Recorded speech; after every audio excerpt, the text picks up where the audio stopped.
lẹ́yìn tí mo fi fọ́nrán síta tí mo ṣàlàyé fún Mr. Abdulateef wípé kò bójúmu pẹ̀lú bí wọ́n ti ṣe jáde tó bí wọ́n ti ṣe ríta tó ẹ wá bí ọmọ mẹ́ta ẹ wá sọ àwọn ọmọ mẹ́tẹ̀ẹ̀ta ní ẹrú lárúbáwá. ẹ̀yin tẹ́ ìjọ kọ Lateef Adedimeji bàbá yín ìdílé Adélẹ̀ ti wá ẹ̀yin tẹ́ tún jẹ́ yàwó Adébímpé jẹ́ni pé ìdílé Adélẹ̀ yín náà tún ti wá àwọn orúkọ tó fáìn àti báwo lọmọ aládé ó sì wá gbé adé jùlẹ̀ tí ó wà mú orúkọ ẹrú tí ó wà mú ó possible kó jẹ́ pé nǹkan tó ń confuse ms bàbá náà nìyẹn pé ẹ̀yin ọmọ aládé ẹ̀ ṣe wá gbórúkọ adé jù dànù tẹ́ wàá gbé orúkọ ẹrú wọ̀. Mr. Lateef Adedimeji ń gbà yín níyànjú gẹ́gẹ́ bí brọ́dà mi àti ọmọ Yorùbá tẹ́ jẹ́ ńgbà tẹ́ fún àwọn ọmọ olórúkọ Abdulrahman Abdulrahim Abdulrakib ẹ wá fún wọn tábàdà wo Abdul tó wà níwájú àwọn ọmọ yẹn ẹrú òun ló túmọ̀ sí nílẹ̀ Yorùbá if care is not taken àṣà tí ì ṣe Yorùbá ó máa padà parẹ́.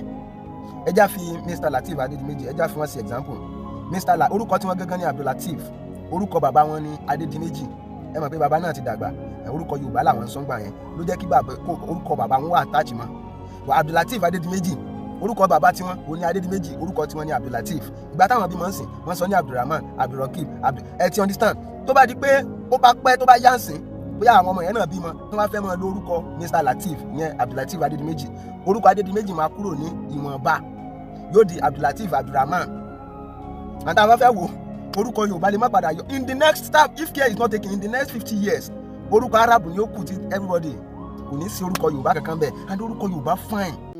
ẹ̀yin tèmi ẹ wò ó wàhálà ti wà o lórí orúkọ tí Abdulateef tó sọ àwọn ọmọ rẹ̀ mẹ́tẹ̀ẹ̀ta ẹ wò ó ọ̀rọ̀ ẹ ti di gbàgbós lórí íńtánẹ́ẹ̀tì tó débi wípé à ń kọ petition máa rẹ ni à ń pọ ọlọ́pàá à ń pe DSS even à ń pe immigration ẹ jẹ́ kí n fi fídíò ilẹ̀ kí gbogbo wa kájọ wò ó anyway ẹ bá mi tẹ subscribe button tó wà nísàlẹ̀ yẹn ọwọ́ yín tẹ fi bá wa tẹ subscribe ní orúkọ Jésù ẹ ò ní fi gbé ọmọ sí o.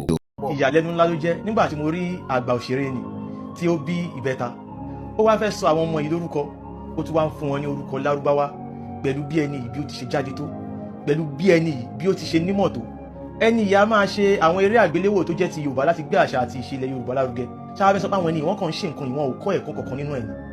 Mr. Abdulateef Adedimeji àwọn ọmọ tẹ́ bí ẹ sọ wọ́n ní orúkọ lárúbáwá kò sí nǹkan tó ń jẹ́ orúkọ Islam orúkọ lárúbáwá lẹ sọ wọ́n because the Arabs are the Muslims àṣà àti ìṣe àwọn lárúbáwá òun ní Islam ẹ wá sọ àwọn ọmọ ní Abdulrahman Abdulrahim Abdulrakib kí ni ìtumọ̀ àwọn orúkọ yìí Abdulrahman ẹrú aláàánú Abdulrahim ẹrú aláàánú jùlọ Abdulrakib ẹrú olùṣọ́ àwọn ọmọ yìí tó jẹ́ Ibeta wọ́n ti mú orúkọ wá látọ̀run wọ́n ti ní orúkọ àmútọ̀run wá àmọ́ ẹ̀kọ́ ẹ̀ parẹ́ ẹ wá fún wọn ní orúkọ lárúbáwá ṣé ká wá máa pè yín ní bàbá ẹrú mẹ́ta ni ẹrú kínní yìí ẹ jáde ẹ lọ ka ìtàn ẹ lọ kà nípa trans-Sahara slave trade ẹ̀sìn Islam wọ́n wá fi kó wa lẹ́rú ni irọ́ lásán ni àṣà àti ìṣe lárúbáwá ni àti wípé Allah kò kí ń ṣọlọ́run Olódùmarè èrè lásán ni ẹ̀yin náà ẹ máa bira yín nígbà ẹ jẹ́ Yorùbá ẹ wá fẹ́ sin Allah ẹ wá ní láti sìn ní èdè lárúbáwá kò tán síbẹ̀ ẹ ní láti kọrí sí ilẹ̀ lárúbáwá ẹ jẹ́ kí n ka Quran kan fún yín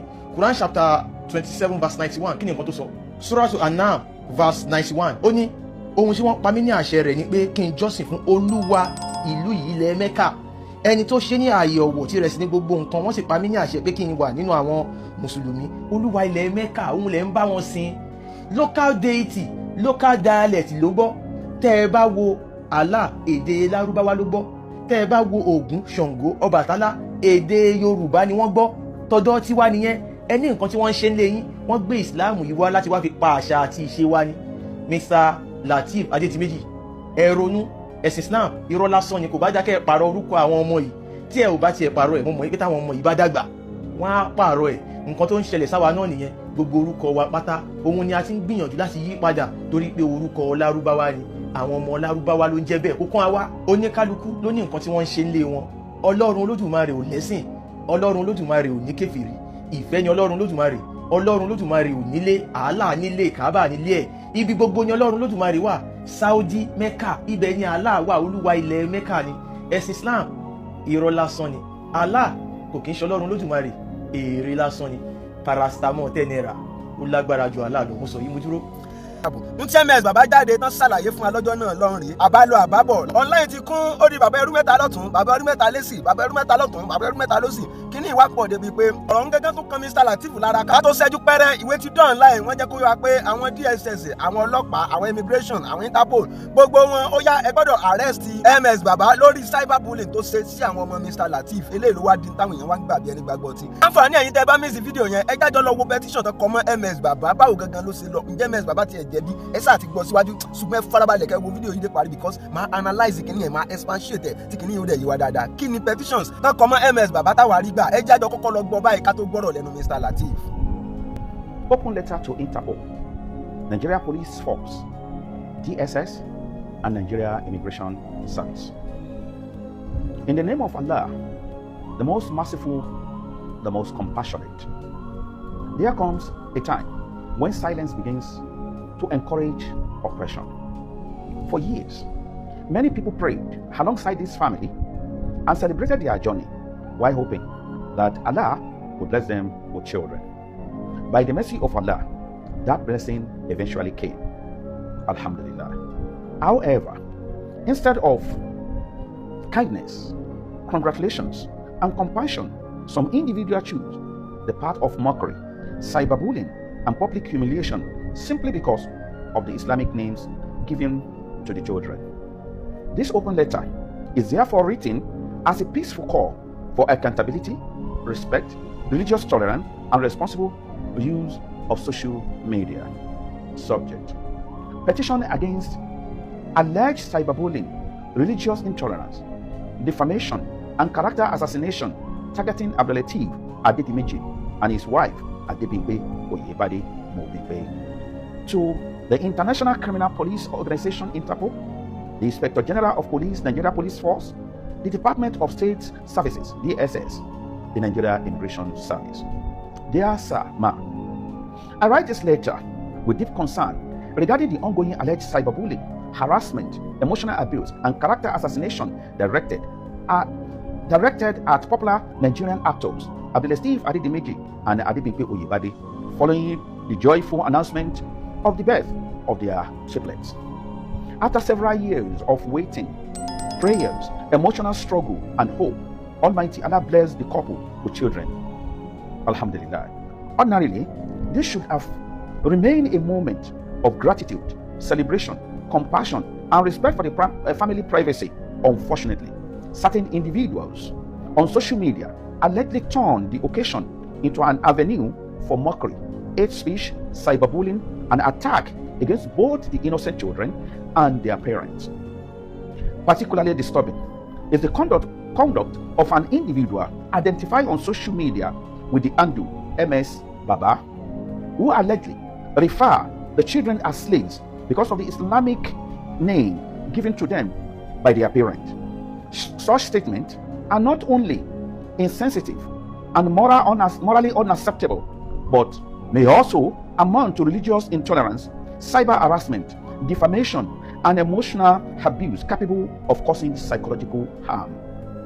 Nigeria is a nation governed by law and guided by constitutional principles, including freedom of religion, dignity of the human person, and protection against discrimination. Every Nigerian citizen has the right to name their children according to their faith, belief, and tradition without fear of harassment, intimidation, or public humiliation. This matter goes beyond celebrity culture. It touches on critical issues such as religious tolerance, responsible digital engagement, protection of family dignity, mental and emotional well-being, ethical use of social media platforms. Cyberbullying has damaged reputations, destroyed mental health, and contributed to the tragic outcome across the world. Silence in the face of persistent online abuse only encourages further hostility, division, and intolerance within the society. Therefore, I humbly call on relevant authorities to 1. Investigate the alleged act of cyberbullying and defamatory statement. 2. Determine whether any provision relating to cybercrime, hate speech, defamation, harassment, or public incitement have been violated. 3. Caution social media users against weaponizing religion, ethnicity, or personal opinion to attack family and innocent children. 4. Reinforce the message that freedom of expression does not permit harassment, humiliation, or abuse. 5. Protect the dignity and constitutional right of all citizens regardless of their religious identity. As a society, we must understand that disagreement does not justify cruelty.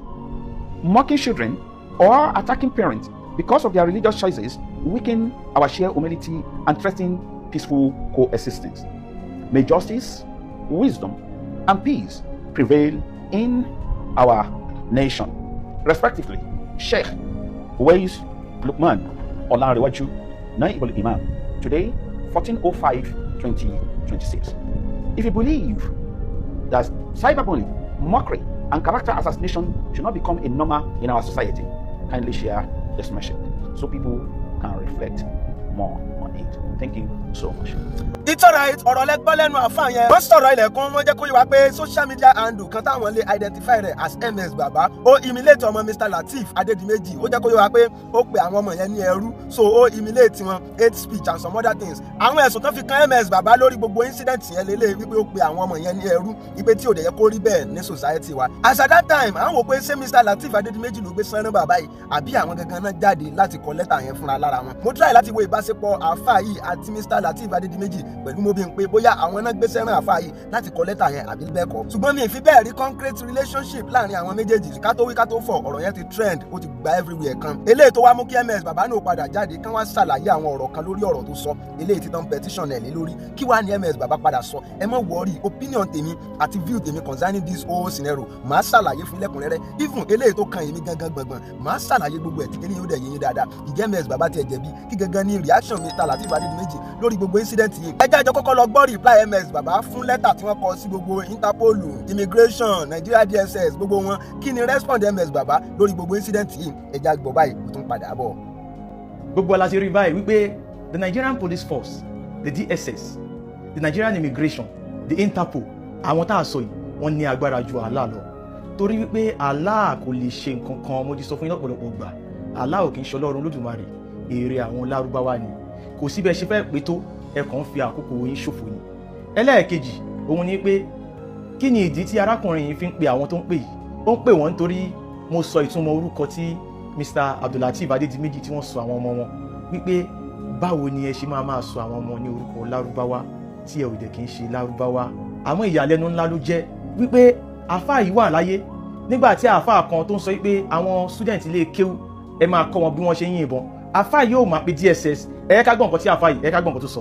Ẹ jẹ́ fún lápòjú ẹ̀ gbogbo student ilé kéwú ẹ̀kọ́ wọn ní bá ṣe máa yìnbọn, ẹ̀kọ́ wọn ní bá ṣe máa jagun, ẹ̀kọ́ wọn ní bá ṣe máa wẹ̀. Ebi àdébí sọ pé gbogbo ọmọ tẹ́ ẹ bá bí pátápátá inú ẹ̀kọ́ tẹ́ ẹ gbọ́dọ̀ kọ́ tọ́jú ọ̀ràn yàn láti lé òun ni bóòlù yẹn ṣe máa mú okùn bí yẹn ṣe máa wẹ̀dò àti bí yẹn ṣe máa sòtì.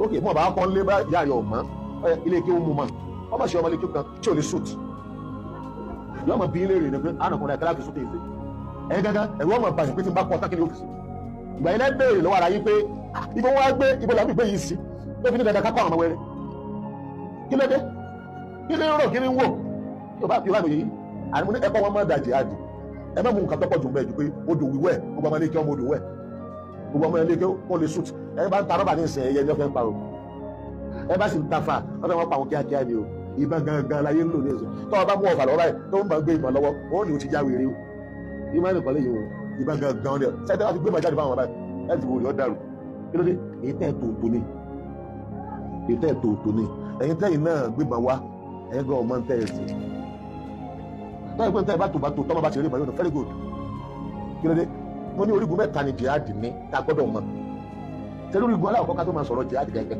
òní yìí kí ta lọ̀tá akọ wọn ta lọ̀tá ọlọ́gá ń kọ́ wa ní ọ̀tá ọlọ́gá sọ pé wàlá tàbí ankal yahud wala nasara àbọ̀dọ̀ náà kọ́ pé latajidanna ashadda an-nasi adawatan lilladhina amanu al-yahud àbí àbọ̀dọ̀ kọ́ sọ fún pé in yathqafukum yakunu lakum àbọ̀dọ̀ kọ́ tó sọ fún yín pé nusratul anfal ọlọ́ni kayfa wa yazharu alaykum kayfa wa yazharu alaykum ọlọ́ni ń sẹ́yìn tó lè ṣe yín tí wọ́n bá fi lè ní upper hand lé yín lórí wọ́n bá ní upper hand lé yín lórí la yarkubu fiikum illa wala dé wọ́n máa parí dànù níwọ̀n àmì ó sọ pé àwọn ọmọ ìrí kan àbájọ nǹkan ń bẹ láàrin àwọn àti wọ́n parí dànù wọ́n ní aláwọ̀ ẹ̀kọ́ àwọn ọmọ yìí ẹ̀kọ́ wọn lọ́tà ẹ bá ti kọ́ wọn lọ́tà wọ́n mọ̀ túnmọ̀ ìbọn tẹ́ ń kọ́ wọn ẹ máa pe DSS fún àáfàá yìí tó sọ pé kó máa kọ́ àwọn ọmọ ní ìbọn yínyìn, ó tún sọ àwọn ẹni tó máa fi ìbọn pa, ó tún sọ fún wọn pé kó máa yìnbọn pa Christian àtàwọn tí ó bá ti ṣe Islam.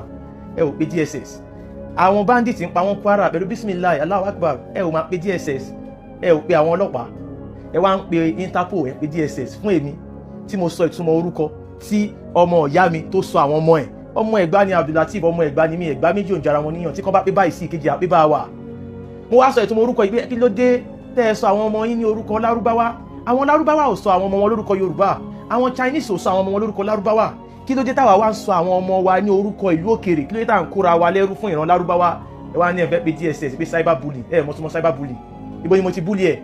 Ẹ kàn máa tan kámẹ́rà, ẹ kàn máa sọ̀rọ̀, ẹ máa ro ọ̀rọ̀ kẹ́ tó sọ o.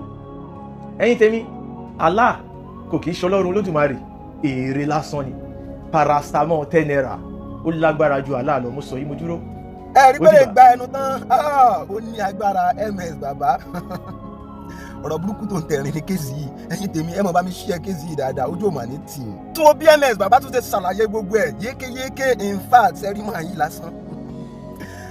Kí ló wá ṣẹlẹ̀? MS bàbá jẹ́ kó yé wa pé òun kàn sọ ìtumọ̀ orúkọ yẹn lásán ni, wípé báwo lẹ ṣe lè sọ orúkọ ọmọ yín ní ẹrú Ọlọ́run, ẹrú aláàánú jùlọ, kò tiẹ̀ sẹ́rú Ọlọ́run gan bẹ́ẹ̀, ẹrú aláàánú jùlọ, ẹrú aláàánú, ẹrú, wípé báwo ni ẹrú ṣe lè bẹ̀rẹ̀ orúkọ àwọn ọmọ tí yín tó jẹ́ pé orúkọ Lárúbáwá lẹ̀yìn fún àwọn ọmọ yín níbi tójú láàdé táwọn dẹ̀ rí pé kò sí ọmọ Lárúbáwá kankan tó tí ever sọ pé òun fẹ́ fún ọmọ tiẹ̀ ní orúkọ Yorùbá, wípé jẹ́ kémi náà sọ orúkọ ìlú mi.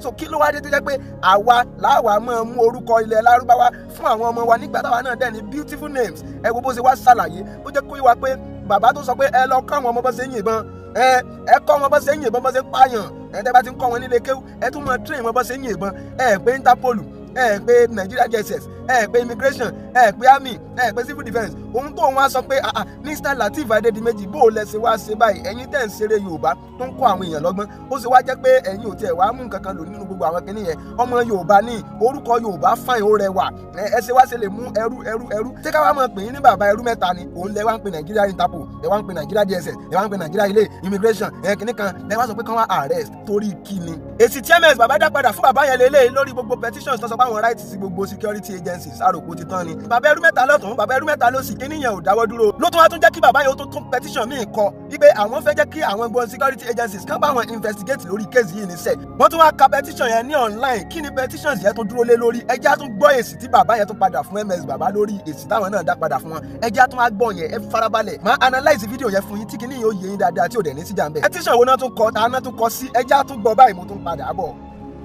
Open letter to the relevant authorities on alleged cyberbullying, cyber-talking, online harassment, religiously inflammatory content, and incitement against public peace. In the name of Allah, the most merciful, the most compassionate, to the relevant authority, Federal Republic of Nigeria, I write this open letter with deep concern regarding alleged act of cyberbullying, cyber-talking, online harassment, intimidation, dissemination of inflammatory content, and conduct capable of inciting religious tension against members of the Muslim community through various social media platforms. Approximately 48 hours ago, I issued a prior open letter respectively calling for investigation and preventive action in the interest of public peace and national security. However, as of the time of this communication, no feasible public intervention has been observed. The conduct complaint of alleged includes publication and circulation of content perceived as mockery or disrespect towards Islamic beliefs, use of electronic communication system to provoke religious hostility or disharmony, online harassment, intimidation, cyber-talking directed at individual or group on the basis of religion, dissemination of dictatorial content capable of inciting public disorder or religious unrest. We respectively draw attention to the Cybercrime Prohibition, Prevention, etc. Act 2015, particularly Section 24, relating to cyber-talking harassment, offensive communication, and conduct capable of causing a breakdown of law and order. While the Constitution of the Federal Republic of Nigeria guarantees freedom of expression, such freedom remains subject to lawful limitation necessary for public safety, order, morality, and protection of the rights of others. Relevant data material, including screenshots, recording, and publicly accessible online content connected to this allegation has been preserved and may be made available to lawful investigative authority upon request. We are particularly concerned about online activities and likely link to to a social media handle identified as MS Baba, reportedly based in the UK, United Kingdom, whose publication and digital engagement are perceived by many as capable of provoking religious tension and unrest within part of Yoruba land. This communication is not intended to incite hostility, suppress lawful freedom of expression, or unlawful target any individual or group. Rather, it is a peaceful appeal for lawful investigation, preventive action, and responsible digital conduct in line with Nigeria law. In view of the foregoing, we respectively urge Nigeria Police Force, Cybercrime Unit, the Office of National Security Advisor, Nigeria Human Rights Commission, and other relevant regulatory security agencies to consider this allegation for appropriate review, preliminary investigation, and lawful determination in the interest of public peace and national harmony. Nigeria remains a nation founded on the constitutional democracy, religious plurality, and the rule of law. It is therefore essential that social media and digital communication platforms are used responsibly in a manner consistent with peace, dignity, mutual respect among all citizens. We respectively submit this petition in good faith and in collective interest of peace, justice, religious harmony, and national stability. We remain law-abiding citizens committed to peaceful coexistence, constitutional order, and respective for constituted authority. May Almighty Allah continue to protect and guide the Federal Republic of Nigeria, grant wisdom to its leaders, preserve peace and unity among all Nigerians. Signed, Owais Lukman, Olanrewaju, Naib Imam, Mapomi, Central Mosque. Thank you and God bless you. ẹ̀rí kó ní agbára ẹ̀yin tèmi bẹ́ẹ̀ ṣe ń bá mi bọ̀ ojú òkú ní tì ẹ̀yin sáà mọ́ bá mi share fídíò yìí dáadáa kẹ́rẹ̀ farabalẹ̀ wo kí ní ìdí parí. ẹ̀rí bẹ́ẹ̀ lè gba ẹnu tán bàbá yìí tó dìde sẹ́ẹ̀ wọ́n ní táwọn lẹ́tà táwọn kọ sí DSS táwọn kọ sí Nigeria Immigration Service táwọn kọ sí Interpol táwọn kọ sí gbogbo àwọn kìnìún yẹn pípẹ́ tíyẹn ò bá ṣiṣẹ́ àwọn sàpèlè sí federal government international airport because ẹ̀sà ìbábúlé gbogbo àdúrẹ́sùn tó kálẹ̀ lọ́sà àti kọ́ nìyẹn wọ́n wá tó kà á lórí social media jáde pé àwọn nílò láti arrest MS Baba níṣẹ́ nítorí pé kíni ìtumọ̀ orúkọ tí wọ́n gbé jáde wípé bàbá ẹrú aláàánú jùlọ bàbá wípé ó mú kó wá pé Lateef Adedimeji ní bàbá ẹrú mẹ́ta wípé ó ti violate gan ó humiliate ó ṣe kíní kan ó cyberbullying MS Baba náà wá jáde ó sàárẹ̀rìn tiẹ̀ kò tiẹ̀ fi bẹ́ẹ̀ sọ mọ́jọ ọ̀rọ̀ làwọn èèyàn wá bẹ̀rẹ̀ sí ní question MS Baba pé ó dáa irú orúkọ wo ló fẹ́ jẹ́ káwọn èèyàn máa sọ mọ́ ṣé ká máa sọ lógun ni àbí ká máa sọ ní Ṣàngó àbí ká máa sọ ní Ọbàtálá irú orúkọ wo ni wọ́n fẹ́ jẹ́ káwọn èèyàn máa sọ mọ́ wọn despite pé wọ́n tiẹ̀ jẹ́ mùsùlùmí àbí wọ́n jẹ́ ẹlẹ́sìn míì tán kì í ṣe ẹlẹ́sìn àbáláyé àwọn èèyàn wá bẹ̀rẹ̀ sí ní question MS Baba tó wá mú kẹ́ MS Baba náà tún padà wá jáde kí ni ọ̀rọ̀ tẹ́ MS Baba tún padà wá bá wa sọ ẹ̀já tún gbọ́ báyìí ó tún padà bọ̀. lẹ́yìn tí mo fi fọ́nrán síta tí mo ṣàlàyé fún Mr. Abdulateef wípé kò bójúmu pẹ̀lú bí wọ́n ti ṣe jáde tó bí wọ́n ti ṣe ríta tó ẹ wá bí ọmọ mẹ́ta ẹ wá sọ àwọn ọmọ mẹ́tẹ̀ẹ̀ta ní ẹrú lárúbáwá mo wá rí ọ̀pọ̀lọpọ̀ àwọn èèyàn tí wọ́n ń sọ pé ṣé Ògún nìkan sọ ni ṣé Ṣàngó nìkan sọ ni ibẹ̀ ni mo ti mọ̀ wípé ẹ̀sìn ó ti da àwọn èèyàn wa ó ti dà wọ́n ní ọpọlọ rú ẹ̀sìn ti bà nǹkan jẹ́ mọ́ wọn lára wọ́n ti gbàgbé wípé Allah tí wọ́n ń sìn èrè àwọn lárúbáwá ni mo mọ̀ wípé ọ̀pọ̀lọpọ̀ èèyàn ni kò mọ̀ torí pé ọ̀pọ̀lọpọ̀ èèyàn ni ó tẹ̀lé ọ̀rọ̀ àwọn àfáà tí wọ́n sọ wípé Allah ni Ọlọ́run àti mọ Ọlọ́run Lódùmarè ọ̀pọ̀lọpọ̀ ni kò mọ ìyàtọ̀ láàrin Ọlọ́run Lódùmarè àwọn òrìṣà àti àwọn irúnmọlẹ̀ wọn ò mọ ìyàtọ̀ nígbà tí Mr. Lateef wá wò ṣùṣùn tó bá sọ ọmọ wọn ní Ògún tí wọ́n sọ ọmọ wọn ní Ṣàngó ó lóore ó níláárí ó nítumọ̀ ju kí wọ́n sọ ọmọ wọn ní ẹrú lárúbáwá lọ nítorí wípé Ògún Ṣàngó Ọbàtálá ó ń fi hàn wípé ọmọ Yorùbá ni wọ́n. It tells his story where he came from but ẹ wá wò ṣùṣùn ẹ wá lọ sọ àwọn ọmọ ní ẹrú lárúbáwá ibẹ̀ ni ó jẹ́ ká ti ronú wípé kí ni ó ṣe orúkọ tọ̀dọ̀ tiwa a ní Adéwálé a ní Adékúnlé oríṣiríṣi orúkọ tó rẹwà tó jẹ́ orúkọ Yorùbá wọn ò sọ ọmọ wọn wọ́n wá sọ ọmọ wọn ní ẹrú lárúbáwá ẹ̀yin èèyàn wa ẹ̀sìn Islam kò wá bá wa ṣeré o ẹ̀sìn Islam ó wá láti wá da ojú àṣà àti ìṣe wa bolẹ̀ ẹ̀sìn Islam ó wá láti wá kó wa ní papámọ́ra ẹ̀sìn Islam ó wá láti wá pa ìtàn wa rẹ́ kó wá sọ wá di ọmọ lárúbáwá ní orí ilẹ̀ wa Mr. Lateef jáde àwọn Chinese wọn ò jórúkọ lárúbáwá àwọn Japanese wọn ò jórúkọ lárúbáwá àwọn British wọn ò jórúkọ lárúbáwá oníkálukú ló ní orúkọ tí wọ́n ń jẹ́ nínú ìran wọn. Mr. Lateef Adedimeji kò bá dá kẹ́ ẹ ronú kẹ́ ẹ lọ yí orúkọ àwọn ọmọ ìpadà kúrò ní ẹrú tí wọ́n ń jẹ́ ẹ wo ṣùnṣùn ẹ̀yin fún ara yín ẹ̀yin jẹ́ ẹrú ẹ tún wá sọ àwọn ọmọ yín ní ẹrú ẹ̀yin èèyàn wa Allah kò kí ń ṣọlọ́run Olódùmarè èrè lásán ni ǹjẹ́ mọ̀ pé kí Islam tó bẹ̀rẹ̀ òun ni wọ́n ti ń sin ṣìgìdì Allah mo béèrè mo ní was Allah worshipped in pre-Islamic era wọ́n ní yes Allah was known and worshipped in pre-Islamic Arabia but within a polytheistic context rather than strict monotheism ìtumọ̀ ẹ̀ ni wípé wọ́n ti ń sin Allah kí Islam tó bẹ̀rẹ̀ ó pẹ̀lú àwọn ọ̀pọ̀lọpọ̀ ṣìgìdì 360 tí wọ́n ń sìn wọn ò sin òun nìkan nǹkan tí Muhammadu wá ṣe ni pé kan máa sin ṣìgìdì Allah nìkan.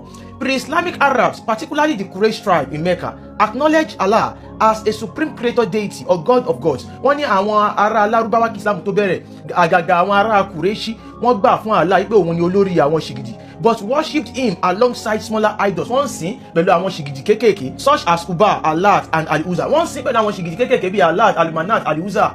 Allah ṣìgìdì ni. Nínú orúkọ Allah, inú ẹ̀ ni Mr. Lateef wá ti lọ mú orúkọ àwọn ọmọ yẹn wá ń jẹ ẹrú fún ṣìgìdì Allah yẹn. Ẹ jẹ́ ká tẹ̀síwájú. Mo wá béèrè báwo ni wọ́n ṣe ń sin Allah yìí.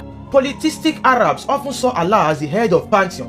Àwọn ọ̀ṣẹ̀bọ Lárúbáwá wọ́n rí Allah gẹ́gẹ́ bí olórí àwọn ṣìgìdì yẹn, sometimes associating him with jinns, considering other deities like idols as intercessors who brought them closer to him. Wọ́n rí àwọn ṣìgìdì kékèké bíi wípé àwọn ni wọ́n ń gbé òun súnmọ́ ṣìgìdì Allah. The Kaaba tẹ́ ń lọ lẹ́yìn. The Kaaba in Mecca was already considered holy site, often called Beit Allah, meaning house of Allah. Wọ́n ti mọ Kaaba yẹn as ilé Allah kí Islam tó bẹ̀rẹ̀. Ilé Allah ṣì nílé ni mo máa kà fún yín, where they worshipped Allah alongside with numerous idols, including Uba, tí wọ́n ń sin Allah pẹ̀lú àwọn ṣìgìdì míì tó kù pẹ̀lú Uba ní ilé Allah yẹn Kaaba. Ilé shrine ni, ojúbọ òun ni Kaaba. Usage of the name. The term Allah, derived from Al-Ilah, the God, was common. Wọ́n ní orúkọ Allah yìí wọ́n ti ń lò kí Islam tó bẹ̀rẹ̀, and it appeared in theophoric names such as that of Muhammad's father Abdullah. Wọ́n ní orúkọ yóò dẹ̀ ti wà nínú orúkọ tí wọ́n ti ń jẹ́ tẹ́lẹ̀ bí ẹrú Allah, Abdullah. Wọ́n ti ń jẹ́ Abdullah kí Islam tó bẹ̀rẹ̀. Allah yẹn náà ni ẹ̀ ń bá wọn sí lẹ́ni. Èrè ni Mr. Abdulateef wá fẹ́ fún àwọn ọmọ wọn lórúkọ. Wọ́n wá ń fún àwọn ọmọ wọn ní ẹrú. Wọ́n sọ àwọn ọmọ wọn ní ẹrú ṣìgìdì Allah, ẹrú Allah alẹ́ Lárúbáwá. Ẹ̀yin èèyàn wa yá ṣe làákàyè. Ẹ ká lọ sí Suratu Quraysh, Quran chapter 106. Ẹ máa gbọ́. Ó ní ìkẹ́ láti ọ̀dọ̀ Allahu fún ìdílé Quraysh láti wà papọ̀ nínú ààbò. Fún wọn láti wà papọ̀ nínú ààbò lórí ìrìnàjò wọn ní ìgbà òtútù àti ní ìgbà ooru. Nítorí náà ẹ̀yin ará Quraysh ẹ máa jọ́sìn fún Allah olúwa ilé Kaaba yìí. Ṣé ará Quraysh ni Mr. Abdulateef tí wọ́n fi sọ àwọn ọmọ wọn ní orúkọ Allah olúwa ilé Kaaba, ẹni tí ó fún wọn ní jíjẹ ní àsìkò ebi tí ó sì fún wọn láyà balẹ̀ ní àsìkò ìpayà. Èèyàn wa ẹ jẹ́ ká ṣe làákàyè. Àṣà àti ìṣe ìlú onílù ohun là ń ṣe. Àṣà àti ìṣe àwọn Lárúbáwá òun ní Islam, ẹ̀sìn àwọn Fúlàní ni. Àmọ́ tó bá pé Mr. Lateef Adedimeji tó bá pé Fúlàní ni wọ́n lè fi orúkọ àwọn ọmọ ilẹ̀. Àmọ́ tó wọn bá kí ń ṣe Fúlàní, orúkọ Yorùbá tó rẹwà, báwo ni ọmọ aládé ṣe máa sọ àwọn ọmọ ẹ̀ ní orúkọ ẹrú? Ẹ jẹ́ ká ṣe làákàyè. Ẹ̀sìn Islam irọ́ lásán ni. Allah ò lágbára kankan, èrè lásán ni. Allah kò kí ń ṣọlọ́run Olódùmarè, èrè lásán ni. Paracetamol 10 naira ó lágbára ju Allah lọ. Mo sọ yín mo dúró, ó dìgbà. It's alright, ẹ̀rí bó ní agbára. MS bàbá ò tiẹ̀ wulẹ̀ àdírẹ́sì bàbá yẹn mọ́, ṣe ló kàn fèsì fún àwọn tó ń béèrè pé ǹjẹ́ Ògún, ǹjẹ́ Ṣàngó, sí Ọbàtálá, Ọya, ṣé ní káwọn bẹ̀rẹ̀ sí ní máa sọ àwọn ọmọ wọn ni, even despite pé àwọn ò kí ń ṣe ẹlẹ́sìn kan náà pẹ̀lú yín. Ó jẹ́ pé wá pé àwọn orúkọ tó fàìn wà, àǹtàbà sì ní parọ́ fún wa, orúkọ tó fàìn bẹ́ẹ̀ lẹ̀ Yorùbá, Adékúnlé, Adéwálé, Ìtùnú, Ìrèmídé, Ìrèwálé, Ìbùkún, Ògolúwa, orúkọ tó fàìn bẹ́ẹ̀ lẹ̀ Yorùbá tàbá ní parọ́ fún wa, and pé tóòtọ́ mọ̀ ní tá a bá mọ̀ lọ sílẹ̀ Arab àbí tá a bá lọ sí Jerusalem àbí tá a bá lọ sílẹ̀ òyìnbó, ṣàṣà láti lè rí ọmọ òyìnbó kan tàbí àwọn Arab kan tó máa jẹ́ orúkọ Yorùbá ní against anybody tó bá sọ ọmọ rẹ̀ lórúkọ tó bá wù ọ́. Ṣùgbọ́n ẹ jẹ́ kí n bá MS bàbá sọ̀rọ̀, màá sì bá Mr. Lateef Adedimeji màá bá yín sọ̀rọ̀. We are all human. Ẹ wípé ẹnìkan bá ní àǹfààní láti jẹ́ nǹkan tó tóbi nínú ayé yìí, privilege ni, ẹ ti understand, opportunity ni, and time ń kálukú kò lè kọjá rẹ̀. Ṣùgbọ́n èmi ò bá yín sọ̀rọ̀, màá dẹ̀ gbà ẹ́ níyànjú. MS bàbá n tó bá wu oníkálukú ní kí ẹ jẹ́ ká sọ ọmọ wọn. Ẹ ti understand, n tó bá wu oníkálukú ní ẹ jẹ́ kí, tí ó bá wu Mr. Lateef Adedimeji ẹ jẹ́ ká sọ ọmọ wọn ní ẹrú n tó bá ti wù wọ́n. Most especially ẹ̀yin tẹ́ ẹjọ́ kọ Lateef Adedimeji, bàbá yín ìdílé Adélẹ̀ ti wá. Ẹ̀yin tẹ́ tún jẹ́ yàwó Adébímpé, jẹ́ ni pé ìdílé Adélẹ̀ yín náà tún ti wá. Àwọn orúkọ tó fine, báwo lọmọ aládé ó sì wá gbé adé jùlẹ̀ tí ó wà mú orúkọ ẹrú tí ó wà mú. Ó possible kó jẹ́ pé nǹkan tó ń confuse MS bàbá náà nìyẹn pé ẹ̀yin ọmọ aládé ẹ̀ ṣe wá gbórúkọ adéjù dànù tẹ́ wàá gbé orúkọ ẹrú wọ̀. Ṣùgbọ́n bàbá tán jáde tán pé àwọn ń kọ petitions tẹ́ mọ̀ kọ yẹn mọ̀ pọ̀. Bàbá kí ló ṣẹlẹ̀? Cyberbullying, cybertalking, hate speech, harassment, kí ló ṣẹlẹ̀? And tá a bá dẹ̀ wo ọ̀rọ̀ tí MS bàbá sọ, MS bàbá ń sọ̀rọ̀ rẹ̀ pẹ̀lú ẹni tó mọ òfin ni o, tí ń bà ní parọ́ fún yín, nítorí pé kíni ó ń sọ bí ẹni pé mò ń gbà yín níyànjú. It's not affirmations word. Ó yàtọ̀ sí pé n tó yẹ kí òun ní pé ẹnìkan sẹ́rí defamation of characters ó yàtọ̀ sí ọ̀rọ̀ tí MS bàbá ń sọ. Tẹ́ bá lọ notice speech MS bàbá, ẹ máa rí i pé the way tó ṣe ń sọ̀rọ̀ bí ẹni tí tó mọ òfin. Okay, for example nsìn ẹ jẹ́ ká sọ pé ẹ ti ẹ̀ dé court torí pé kí ni ẹ lè fi ọlọ́pàá tàbí any security agencies ẹ lè fi halẹ̀ mọ́ anybody or fi oppress anybody in this country. Àwa ò tiẹ̀ nígbà tí láàmú kí tantan ẹ ti understand. But ẹ já wá assume pé ẹ arrest MS bàbá, ẹ charge ẹ sí court. Court wa bí léèrè pé kí ni offence? Ó wá ní pé fídíò tẹ́ sọ pé ti save because according to bàbá yẹn wọ́n nípa àwọn ti save àwọn videos kan. Ẹ̀yin mùsùlùmí tẹ́ jẹ́ fans mi against yín o tó bá wù ilẹ̀ lè sọmọ yín ẹ ti understand. Èmi dẹ̀ máa padà appeal sí ms bàbá ẹ ti understand pé tán bá fẹ́ generalize nǹkan kọ́mọ̀ wulẹ̀ mọ́ dárúkọ àwọn èèyàn generally. You can advise people ẹni tó bá ní interest ó máa listen ó máa farabalẹ̀ pé ọ̀rọ̀ dẹ̀ wà nù tí tárakùnrin sọ o àbí kò sọ̀rọ̀ nbẹ̀ choice ń kálukú ni téèyàn bá advise èèyàn mo lè gbà mo dẹ̀ lè mọ́ gbà so choice mi nìyẹn.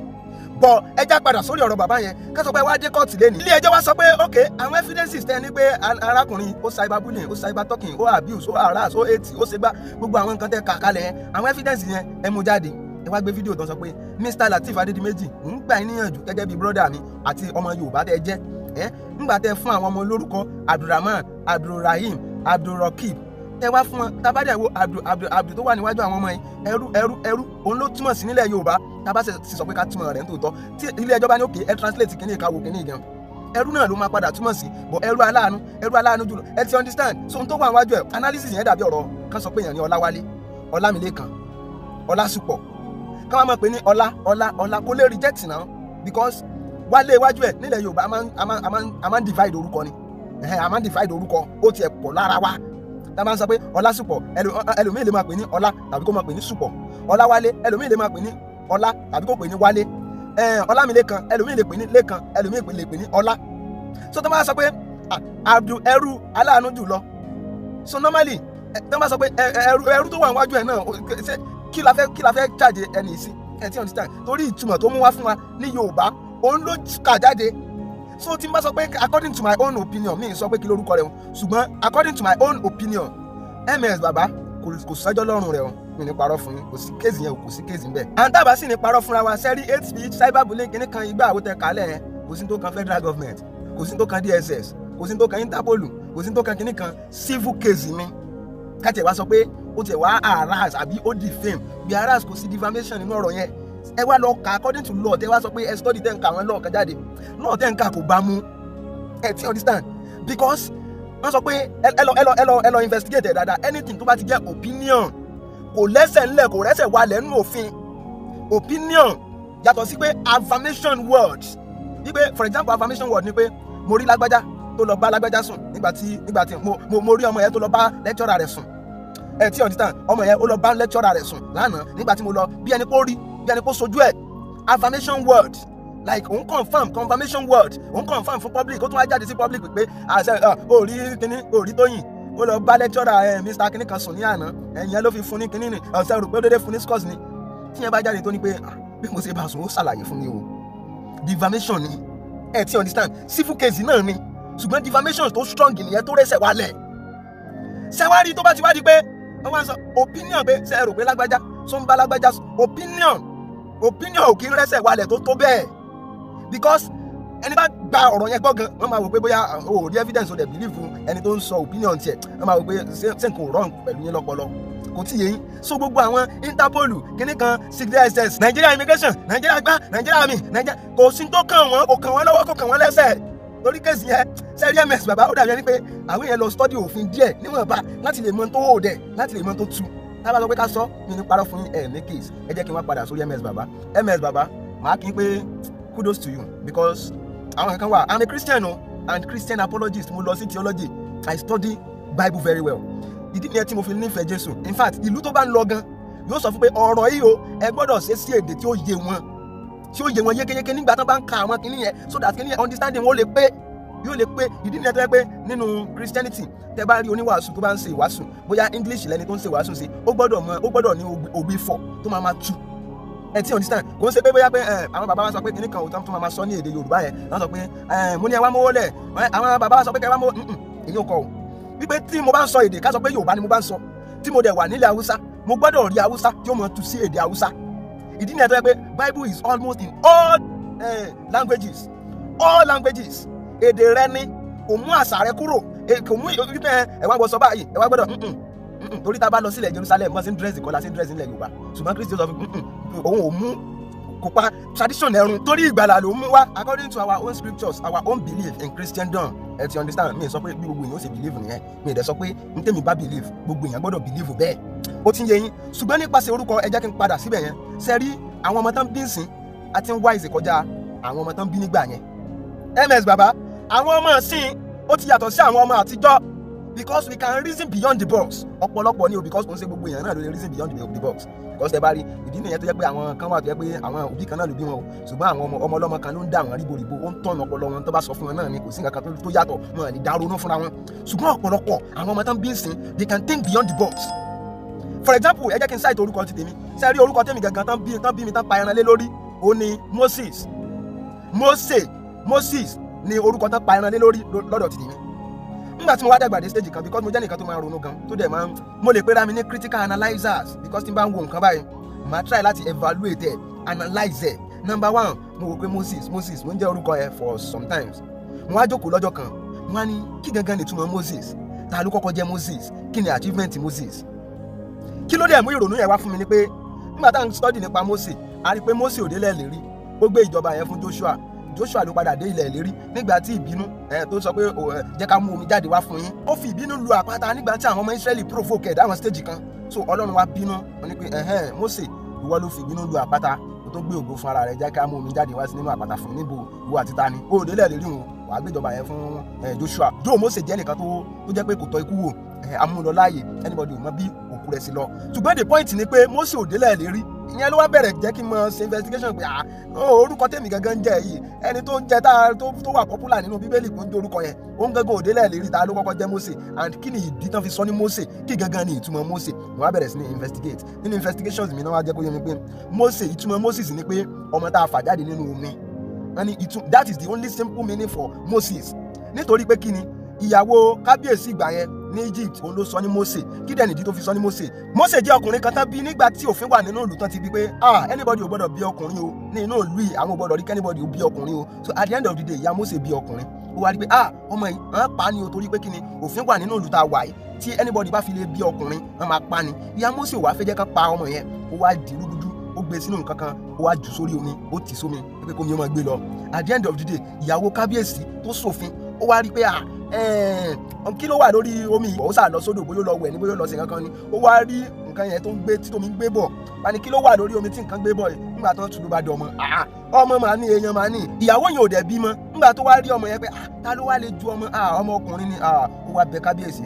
láti save life ọmọ yẹn kábíyèsí wá save life ọmọ yẹn ìdí tí orúkọ yẹn nítorí pé ìyàwó kábíyèsí ó fa ọmọ yẹn jáde látòrí omi ni ó wá jẹ́ kí ìyàwó kábíyèsí ó sọ ní Mósè language tiwọn ní Moses language tiwọn ìtumọ̀ rẹ̀ ni pé nítorí pé mo fà jáde nínú omi so wọ́n wá fún èmi lórúkọ Moses mo wá rò pé Moses ọmọ tá a fà jáde nínú omi fa èmi jáde nínú omi orúkọ òwe ló tún wà Adélani èmi mo fúnra mi ládélani ìgbà táwọn orúkọ tó fà yín wà ńlẹ̀ tẹ́wàá fún ọmọ lórúkọ tó jẹ́ pé ìgbà tó bá ń lọ wò túmẹ̀ ẹrú kìíní kan ẹrú ẹ tí wọ́n ti sá mi sọ pé kò da omi ìdẹ̀ condemn ẹ̀ fáwọn tó ń dorúkọ ṣùgbọ́n choice mi ìgbà tó bá yá táwọn ọmọ bá jẹ́ ọmọ tó lè ronú think beyond the box wọ́n máa mọ̀ pé no eléyìí tèmi kọ́ ẹ tí understand and say mo lè blame ms baba ọ̀pọ̀lọpọ̀ àwọn nǹkan ló jẹ́ pé mi lè blame ms baba torí if care is not taken àṣà tí ṣe Yorùbá ó máa padà parẹ́ ẹ já fi Mr. Lateef Adedimeji ẹ já fi wọ́n sí example orúkọ tí wọ́n gángan ní Abdulateef